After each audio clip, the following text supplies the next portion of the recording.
ओर से आदरणीय प्रधानमंत्री जी का हृदय से आभार व्यक्त करता हूं।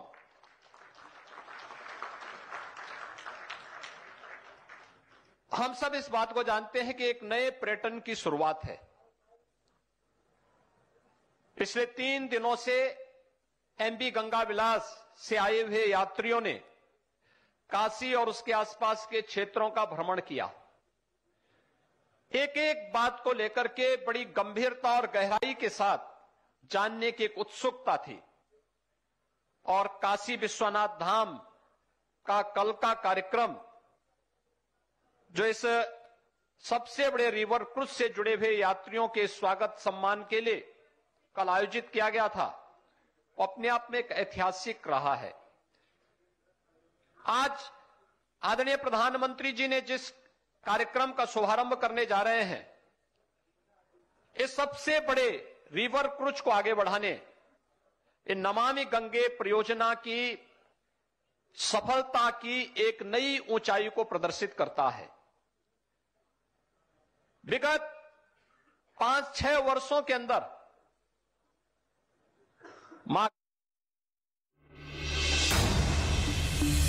2023 में शनि की पावर होगी डबल। 30 साल बाद कुंभ से शनि का छल, बढ़ेगा दुनिया में जंग का बवाल। चीन पर होंगी शनि की आंखें लाल, कैसा रहेगा देश दुनिया का हाल, बताएंगे देश के सबसे बड़े ज्योतिषाचार्य। देखिए शनि वॉर 3.0 सिर्फ न्यूज़ 18 इंडिया पर। परमाणु बॉम्बरों का अड्डा है और ड्रोन अटैक में उसका एक Tu-95 बॉम्बर तो बुरी तरह बर्बाद भी हो गया था। हमले से पहले इस बेस पर करीब 2 दर्जन विमान हुआ करते थे, लेकिन अब जो सैटेलाइट तस्वीरें सामने आई उनमें वहां महज 6 बॉम्बर ही नजर आए, 2 Tu-160 और 4 Tu-95 विमान। इतना ही नहीं, एयरबेस की सुरक्षा के लिए वहां खास तरह के ढांचे भी बने दिखे, ताकि अगर अब की बार वहां कोई ड्रोन, बम या मिसाइल गिरे तो विमानों को धमाकों से बचाया जा सके। क्योंकि Tu-95 और Tu-160 बॉम्बर रूस के लिए बेहद अहम है। रूस यूक्रेन पर मिसाइलें दागने के लिए इन दोनों विमानों का इस्तेमाल कर रहा है। और ऊपर से रूस जंग की शुरुआत से ही बार बार परमाणु बम चलाने की भी धमकी दे रहा है। ऐसे में अगर परमाणु बम गिराने वाले Tu-95 और Tu-160 जैसे बॉम्बर ही नहीं बचेंगे तो रूस के ताकतवर से ताकतवर परमाणु बम धरे के धरे रह जाएंगे। इसलिए रूस अपने बॉम्बरों पर एक खरोंच आने तक का जोखिम नहीं उठा सकता। शायद इसीलिए सैटेलाइट तस्वीरों में उसके एयरबेस पर कम बॉम्बर नजर आए। जिसके बाद इसी महीने की शुरुआत में यूक्रेन का किया वो दावा पुख्ता होता दिखा, जिसमें उसने कहा था कि उससे डरकर पुतिन ने एंजिल्स एयरबेस से अपने परमाणु बॉम्बरों को शिफ्ट करना शुरू कर दिया है, ताकि यूक्रेन के हमलों की आंच रूस के परमाणु बॉम्बरों तक पहुंचे भी ना। रूस का एंजिल्स एयरबेस उसके सरातव प्रांत में है। यूक्रेन से एंजिल्स बेस की दूरी ज्यादा नहीं है, दोनों के बीच महज 600 किलोमीटर का फासला है।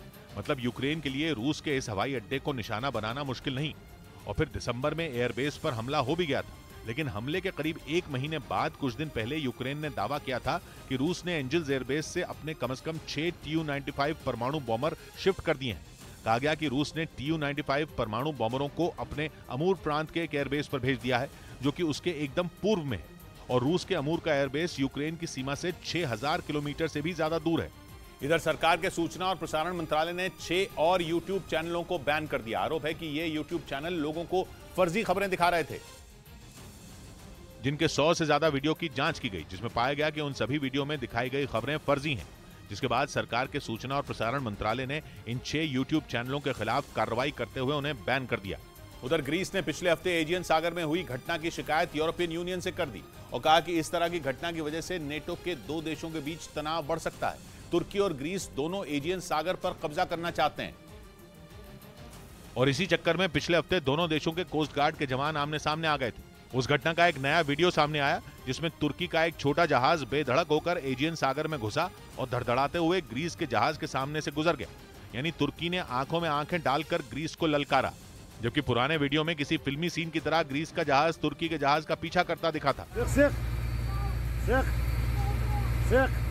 एजियन सागर में ग्रीस और तुर्की के बीच चूहे बिल्ली का यह खेल कुछ वक्त तक चला, जिसके बाद ग्रीस के जहाज ने तुर्की के जहाज को खदेड़ दिया। लेकिन ग्रीस ने इस मामले को ठंडा नहीं होने दिया और यूरोपियन यूनियन को इस बारे में चिट्ठी लिख दी, क्योंकि ग्रीस एजियन सागर के द्वीपों पर अपना हक कमजोर नहीं पड़ने देना चाहता। और इसीलिए उसने अपनी चिट्ठी में लिखा कि एजियन सागर में तुर्की के घुसने से बात बिगड़ सकती है, जिसकी वजह से नेटो के 2 देश आपस में लड़ पड़ेंगे। माना जा रहा है कि 6 जनवरी को हुई उस घटना के अलग अलग वीडियो इसीलिए सामने आ रहे हैं। ताजा वीडियो देखकर तो लगा कि तुर्की ने ग्रीस को उकसाने की कोशिश की थी और इसी वजह से उसका जहाज ग्रीस के जहाज के सामने से निकला। ग्रीस के कोस्ट गार्ड के जवान ने भी ऐसा ही बयान दिया और कहा कि तुर्की ने जानबूझकर ग्रीस को परेशान किया और इसी वजह से ग्रीस ने तुर्की के खिलाफ सख्त कार्रवाई की मांग की। ग्रीस चाहता है कि इस हरकत का खमियाजा तुर्की को आर्थिक तौर पर भुगतना पड़े और इसीलिए उसने मांग की कि यूरोपियन यूनियन तुर्की की मछलियां और सी फूड खरीदना बंद कर दे। यानी ग्रीस चाहता है कि तुर्की को एजियन सागर मामले में आर्थिक सजा मिले, क्योंकि उसे पता है कि कहां चोट करने पर एर्दोआन चीख उठेंगे। ग्रीस जानता है कि तुर्की की अर्थव्यवस्था बुरे दौर से गुजर रही है और अगर उसकी मछलियां बिकनी बंद हो गई तो फिर तो उसकी कमर ही टूट जाएगी। इधर 15 जनवरी के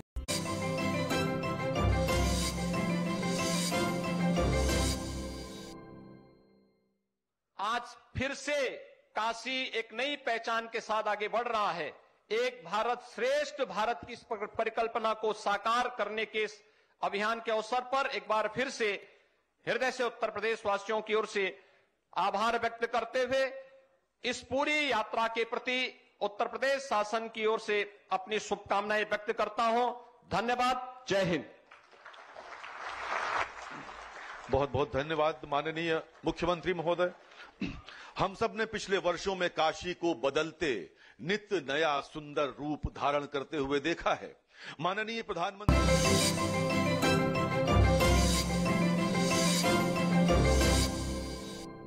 बढ़ाकर आग से खेलने का काम कर रहे हैं, क्योंकि ये बात चीन को बिल्कुल पसंद नहीं आ रही कि कोई भी दूसरा देश उसके और ताइवान के बीच आकर दखल दे। चीन शुरू से ही ताइवान को अपना हिस्सा बताता आया है, जबकि ताइवान ने कभी चीन के इस दावे को सही नहीं ठहराया।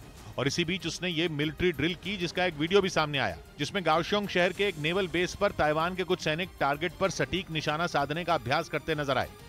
इस दौरान ताइवान ने अपने टैंकों, हेलीकॉप्टरों और जहाजों की ताकत भी दिखाई। इस मिलिट्री ड्रिल के वीडियो में दिखा कि ताइवान के सैनिकों ने दुश्मन के ठिकाने को बारूद से उड़ा दिया और समंदर में पेट्रोलिंग कर दुश्मन की नींद उड़ा दी।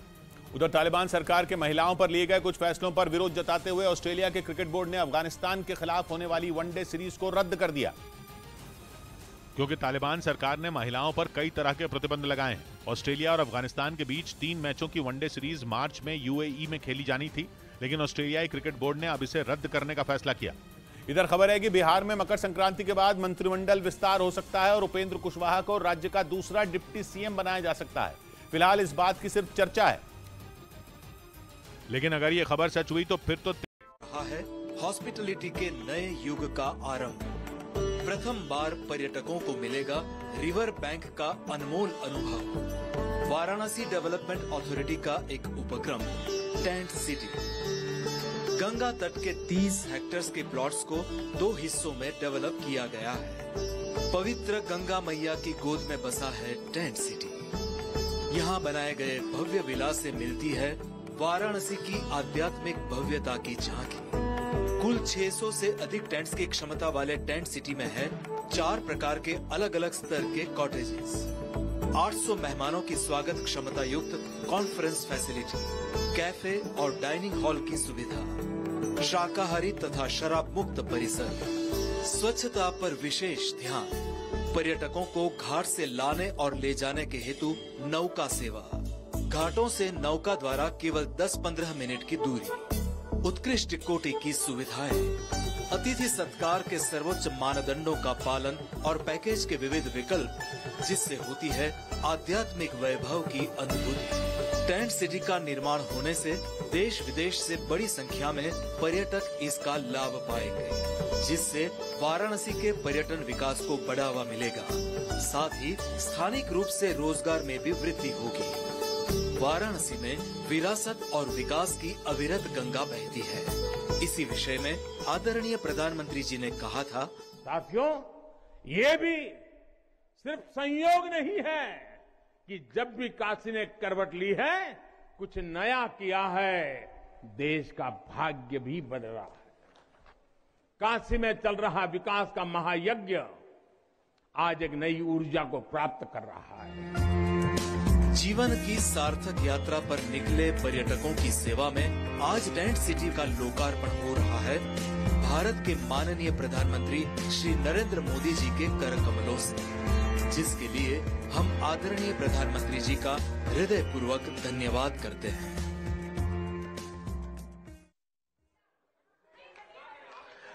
माननीय प्रधानमंत्री महोदय भारत को एक विश्व शक्ति के रूप में विकसित करने को दृढ़ संकल्पित हैं। उनके मार्गदर्शन में चल रहे गति शक्ति एवं अर्थ गंगा कार्यक्रमों को मूर्त रूप प्रदान करने में भारत सरकार का पत्तन, पोत परिवहन एवं जल मार्ग मंत्रालय भी कटिबद्ध है।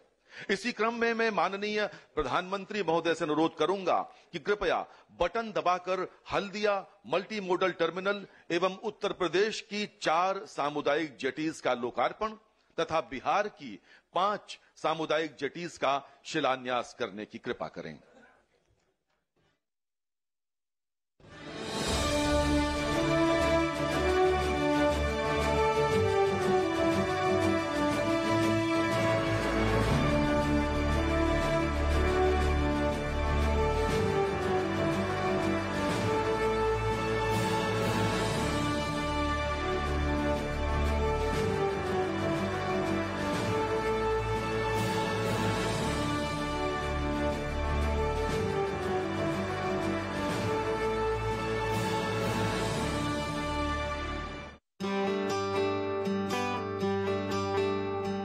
जलमार्ग से होने वाला ट्रांसपोर्टेशन सड़क और रेल मार्ग से कई गुना सस्ता पड़ता है और पर्यावरण को भी कम से कम नुकसान होता है।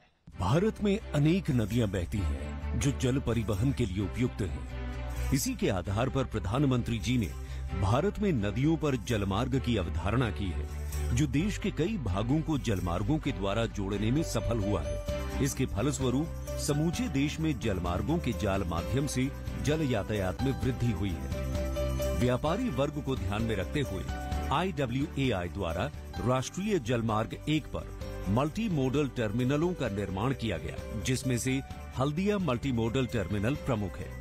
हुगली नदी के तट एवं बंगाल की खाड़ी के मुहाने पर 607.73 करोड़ रुपए की लागत से बना हल्दिया मल्टी मोडल टर्मिनल अपनी बेजोड़ भौगोलिक स्थिति एवं लाभदायक व्यापारिक परिदृश्य के कारण विशेष स्थान रखता है। हल्दिया टर्मिनल खूबसूरत सुंदर वन को राष्ट्रीय जलमार्ग 1, राष्ट्रीय जलमार्ग 2, राष्ट्रीय जलमार्ग 16 और भारत बांग्लादेश प्रोटोकॉल रूट के द्वारा बांग्लादेश एवं पूर्वोत्तर राज्यों को देश के बाकी हिस्सों से जोड़ता है। अतः ये टर्मिनल एक अंतर्राष्ट्रीय गेटवे है। 61 एकड़ में फैले हल्दिया टर्मिनल की वार्षिक कार्गो हैंडलिंग क्षमता 3.07 मिलियन मैट्रिक टन है। 465 मीटर लंबा, 30 मीटर चौड़ा, 800 मीटर लंबा एवं 8.4 मीटर चौड़ा कवर्ड कन्वेयर गैलरी है। इससे फ्लाई ऐश, कोयला, स्टोन चिप्स एवं कई अन्य स्थानीय उत्पादों के निर्यात में आसानी होगी। साथ ही विश्व के विभिन्न कोनों से आयात को सुगम किया जा सकेगा। इसका मुख्य लाभ भारत के पूर्वोत्तर राज्यों को मिलेगा। माननीय प्रधानमंत्री श्री नरेंद्र मोदी के कर कमलों द्वारा आज हल्दिया मल्टी मोडल टर्मिनल का उद्घाटन किया गया। गंगा नदी उत्तर भारत की जीवन रेखा है और ये दुनिया के सबसे घनी आबादी वाले क्षेत्रों में से एक है। स्थानीय किसानों और व्यापारियों को ध्यान में रखते हुए माननीय प्रधानमंत्री श्री नरेंद्र मोदी जी के नेतृत्व में सरकार के द्वारा जल मार्ग विकास परियोजना 2 की शुरुआत की गई है, जो अर्थ गंगा की सतत विकास मॉडल अवधारणा पर आधारित है। स्थानीय किसानों, नागरिकों एवं खुदरा व्यापारियों के लिए 60 से अधिक सामुदायिक जेटियों का निर्माण उत्तर प्रदेश, बिहार, झारखंड एवं पश्चिम बंगाल में किया जा रहा है। प्रधानमंत्री श्री नरेंद्र मोदी जी द्वारा सार्वजनिक उपयोग के लिए 7 कम्युनिटी जेटी का उद्घाटन हुआ। इन सभी जेटियों में रैंप, शेडेड वेटिंग एरिया, सार्वजनिक सुविधाएं, टिकटिंग काउंटर व एडमिन रूम, सोलर लाइट आदि सुविधाएं प्रदान की गई है। इससे वे आसानी से यात्रा कर अपनी उपज को स्थानीय बाजारों में ले जाकर उचित मूल्य प्राप्त कर सकेंगे। इससे कुटीर उद्योग को भी बढ़ावा मिलेगा। स्थानीय लोगों के लिए रोजगार के अवसर उत्पन्न होंगे एवं आर्थिक गतिविधि को बल मिलेगा। हर साल बाढ़ के कारण गंगा नदी के बहाव में बदलाव आता रहता है और ऐसी स्थिति में इस तरह की सामुदायिक जेटी लोगों की आवाजाही को हर मौसम में बनाए रखने में महत्वपूर्ण भूमिका निभाएगी।